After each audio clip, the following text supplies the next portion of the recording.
का students once again हम qualification pack trainer में कुछ और एमसीक्यू करेंगे।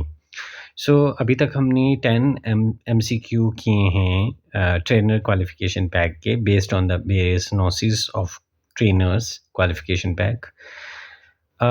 टोटल 20 क्वेश्चंस हैं। 10 क्वेश्चन हमने प्रीवियस वीडियो में क्लियर किए थे।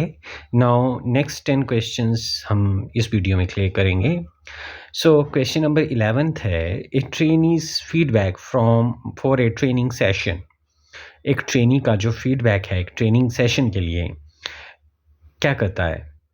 Helps the trainer to improvise the upcoming training session, कि अपकमिंग ट्रेनिंग सेशन को इम्प्रूव करने में हेल्प करता है ना। सेकेंड पॉइंट में बोलता है कि is of no relevance to trainer, trainer के लिए इसका कोई भी रेलेवेंस नहीं है। और थर्ड में बोलता है वेस्टेज ऑफ टाइम है। और फोर्थ बोलता है फीडबैक है ट्रेनर के लिए to provide feedback of a trainer to the management, management को एक फीडबैक देता है ट्रेनर के बारे में। तो ऑप्शंस वन है, ओनली वन। सो वन इसका ऑप्शन है, ऑप्शन बी ओनली टू है, ऑप्शन सी बोथ 1 and 4 हैं, और option D both 3rd and 4th है। सो अगर हम बात करें कि एलिमिनेट करते हैं सबसे पहले हम क्वेश्चंस को, क्वेश्चन के आंसर्स को। So help trainer to improvise the upcoming training session. तो अभी हमने प्रीवियस वीडियो जो मेरी थी फीडबैक के ऊपर, तो उसमें हमने स्टडी किया था कि इससे क्या है, सेशन प्लान में इम्प्रूवमेंट होने के चांसेस रहते हैं कि अगर कहीं कमी रह गई है ट्रेनर की तो वो उसको सुधार सकता है अपनी, कि अपकमिंग सेशन और ज़्यादा बढ़िया तैयार कर सकता है फीडबैक की वजह से। तो फर्स्ट ऑप्शंस तो है, ठीक है। सो आप देख रहे हैं एक ऑप्शन जो है इसकी वजह से क्या हुआ, ऑप्शन बी और डी जो है वो एलिमिनेट हो गया। नाउ बात करते हैं हम ऑप्शन ए और ऑप्शन डी की। सो नो रेलेवेंस ये हो ही नहीं सकता, मतलब सेकंड जिसमें लिखा हुआ है ऑप्शन बी नहीं है, ठीक है। वेस्टेज ऑफ टाइम मतलब थर्ड भी नहीं है, और मैनेजमेंट को प्रोवाइड करता है, ठीक है। सो फर्स्ट जिसमें फर्स्ट है ना, और फोर्थ है, यही राइट ऑप्शंस हैं, ठीक है। नाउ नेक्स्ट क्वेश्चन है, post evaluation of training session a trainer must document. जब एक ट्रेनिंग सेशन को कंप्लीट होने के बाद इवैल्यूएशन की बात की जा रही है, तो ट्रेनर मस्ट डॉक्यूमेंट, ट्रेनर को क्या डॉक्यूमेंट करना चाहिए? एरियाज ऑफ इम्प्रूवमेंट करना चाहिए, बिहेवियर ऑफ ट्रेनीज करना चाहिए, conflict episode among the trainees, या ट्रेनिंग इन्वायरमेंट। सो क्या चीज़ की डॉक्यूमेंटेशन करनी है? तो एरिया ऑफ इम्प्रूवमेंट्स हैं या बिहेवियर ऑफ ट्रेनिंग है? तो आपको पता है एरिया ऑफ इम्प्रूवमेंट्स जो हैं वो मेन ऑप्शन है, तो ऑप्शन ए जो है सही है। नेक्स्ट क्वेश्चन है, which of the following is an important professional skill of a trainer. Trainer की सबसे इम्पॉर्टेंट प्रोफेशनल स्किल क्या है? Briefing and presentation skill, business writing, negotiation skill, personal conflict handling. So briefing and presentation skill जो है सबसे important है, ये आप सभी जानते हैं, इसमें कुछ भी ऐसे स्ट्रेट फॉरवर्ड क्वेश्चन है ये। Now next question है, prior to conducting a simulation based training session, choose the parameter which are to be looked after by the training। जो simulation based training session है उनको कंडक्ट करने से पहले कौन से पैरामीटर एक ट्रेनर को देखने होते हैं? So read the training documentation, obtain information of batch size, obtain the schedule of batches, organise for the equipment required. So simulation based training session के लिए क्या देखिए, सबसे पहले ट्रेनिंग डॉक्यूमेंट्स जो भी हैं, कौन से फॉर्मेट्स का यूज़ करना ऑर्गेनाइजेशन ने प्रोवाइड किए हैं या कोई स्टैंडर्ड फॉर्मेट्स हैं, ये देखने होते हैं। बैच साइज की इंफॉर्मेशन, शेड्यूल क्या टाइमिंग है, ये 3 चीज़ें देखना बहुत ज़रूरी हैं। सो द राइट इसके बेस पे हम देख सकते हैं कि ऑप्शन डी जो है वो राइट आंसर है। Now a trainer strive for an active participation by student in the training session, which of the following facilitation technique must be used by a trainer for a successful session। एक trainer को active participation चाहिए students की एक training session में। सो कौन सी facilitation technique का वो use करेगा, आइस ब्रेकर सेशन करेगा, डिबेट करेगा, स्मॉल गिफ्ट्स देगा या पनिशमेंट्स देगा। सो हम देख रहे हैं कि क्या है ice breaker session. Ice breaker session क्या होते हैं, जैसे आपको बताया था कि जब भी सेशन स्टार्ट करते हैं, मैंने अपनी प्रीवियस वीडियोस में बताया था, तो हम ब्रेक द आइस मीन्स हम क्या करते हैं, जो भी अलग अलग दिमाग जो अलग अलग डायरेक्शंस में चला होता है ट्रेनिंग को, उनको एक जगह कॉन्सेंट्रेट करने के लिए ये फार्मूला अप्लाई करते हैं। तो सबसे पहले आइस ब्रेकिंग होती है जब भी सेशन स्टार्ट होता है। So right answer is A, option A. What kind of training session is depicted in the image given below? So आप देख रहे हैं कि स्टूडेंट्स जो हैं फोटोग्राफ में स्टूडेंट्स ने हैंड रेज किया हुआ है और फ्रंट में जो है फैसिलिटेटर है। सो ए बोरिंग सेशन लगता है आपको? नहीं हो सकता। इंटरेक्टिव सेशन हो सकता है। फिर भी हम ऑप्शन सी और डी देख लेते हैं। हैंड्स ऑन ट्रेनिंग सेशन है, ये कंप्यूटर बेस्ड है। सो ऐसा कुछ भी नहीं है, तो ये इंटरेक्टिव सेशन है जिसकी वजह से स्टूडेंट्स ने हैंड रेज किए हुए हैं। नाउ 17th क्वेश्चन है training evaluation report is made on the basis of. Evaluation कैसे करेंगे ट्रेनिंग की? तो हमने किया था फॉर्मेटिव और सबमिटिव असेसमेंट की बात की थी।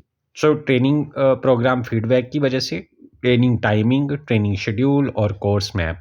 सो कैसे इवैल्यूएट करेंगे ट्रेनिंग? तो ट्रेनिंग प्रोग्राम फीडबैक। सो जो असेसमेंट्स होती हैं वो एक तरह का फीडबैक होती है एक ट्रेनर के लिए और एक उसको पहचानने के लिए, ट्रेनीज़ को पहचानने के लिए कि वो किस लेवल के और किस लेवल के स्टैंडर्ड को उन्होंने अचीव किया है। Name the document that must be filled by the trainees post completion of A training session.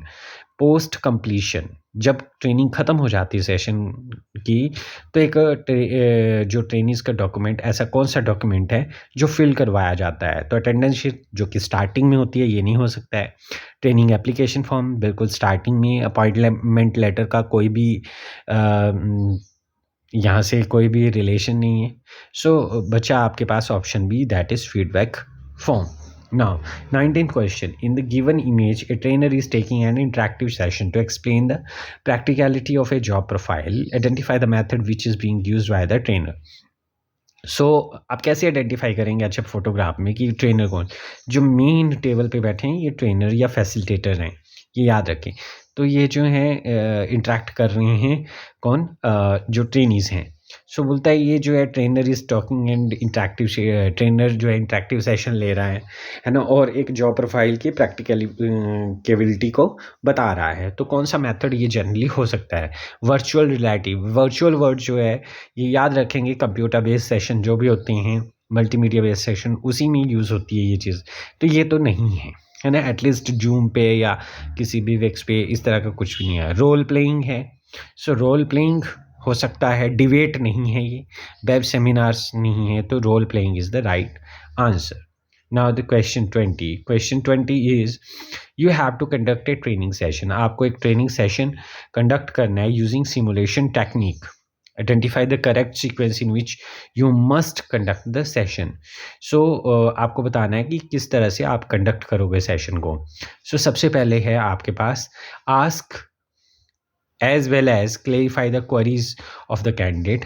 सबसे पहले ये बोल रहा है एक स्टेप जो इसमें दिया हुआ है सीक्वेंस, वो गलत सीक्वेंस दिया है, आपको सही सीक्वेंस बताना है। तो बोलता है कैंडिडेट्स की क्वेरीज को क्लैरिफाई करो। दूसरा बोलता है ensure that all equipment materials are learner friendly. जो भी इक्विपमेंट और मटेरियल आप यूज़ करोगे वो ट्रेनीज़ के अकॉर्डिंग हों। Share learning plan with the trainees, ठीक है, लर्निंग प्लान शेयर किया जाए। Explain step by step procedure to the candidate से step by step procedure explain करो। मटेरियल फॉर और सिमुलेशन आप जो ऑब्टेन करें। Plan out the strategy for maximum engagement of learner, कि कैसे एंगेज कर सके लर्नर को, इसका प्लान और स्ट्रैटेजी बनाओ। Demonstrate the simulation. सो आपको ये स्टेप अरेंज करनी है। तो सबसे पहले क्या होना चाहिए आपके अकॉर्डिंग, क्या होना चाहिए? सबसे पहले जो है हमारा स्टेप जो है नंबर 5 होना चाहिए। द रीज़न इज़ क्या रीज़न है इसका कि स्टेप नंबर, तो पहले हमारे पास मटेरियल होगा कि क्या ट्रेनिंग में हमने प्रोवाइड करना है ना। सो स्टेप नंबर 5 के बाद आपका आता है कि इक्विपमेंट्स। पहले तो मटेरियल ऑब्टेन करो, फिर इक्विपमेंट्स चेक करो, ठीक है, कि यूज़र फ्रेंडली हैं या नहीं है ना, लर्नर फ्रेंडली हैं। ये करने के बाद आपने उसके बाद प्लान आउट, है ना, प्लान आउट करो कि कौन सी स्ट्रैटेजी से हम लर्नर की एंगेजमेंट को बढ़ा सकते हैं। नाउ 3 जो है, लर्नर के साथ sharing the plan with the trainees के साथ शेयर करो कि आज हम कौन-कौन सी एक्टिविटीज़ करेंगे, ठीक है। सो देन उसके बाद 4th नंबर पे step by step procedure explain हो गया। उसके बाद हम डेमोंस्ट्रेट करेंगे और डेमोंस्ट्रेट करने के बाद जो भी क्वेरीज़ होंगी, है ना, जो नंबर 1 पॉइंट पे दिया हुआ है, क्वेरीज़ होंगी कैंडिडेट को, उनको क्लैरिफ़ाई करेंगे। सो इस तरह से ऑप्शन नंबर सी जो है वो राइट ऑप्शन है। ये स्टेप बाय स्टेप प्रोसीजर है जो कि हमने अपनी प्रीवियस वीडियोज़ में सारे डिस्कस किए हैं, राइट। सो होप ये एक सैम्पल क्वेश्चनियर्स था ट्रेनर क्वालिफिकेशन पैक के साथ। होप आपको ये पसंद आया होगा, है ना। अगर मेरे पास और भी क्वेश्चंस अगर कहीं अवेलेबल हुए सो डेफिनेटली हम कवर अप करेंगे। और अगर आपको मेरी ये वीडियो पसंद आई है तो प्लीज़ मेरे चैनल्स को लाइक, शेयर और सब्सक्राइब करें। Thank you. और ये जो आपकी जो भी ये क्वेश्चनियर हैं, ये एमईपी सेक्टर स्किल काउंसिल जो है ना, वो ट्रेनर्स की है ना। तो M means management, E means entrepreneurship and P means professional, है ना। उसकी वेबसाइट पे भी गिवन हैं, जैसा कि कुछ लोगों की क्वेरी आई थी मेरे पास कि ये कहाँ से आपको मिले हैं, तो वहाँ पे ये अवेलेबल हैं, ठीक है। सो होप आपको भी मेरी वीडियो पसंद आई है। Thank you.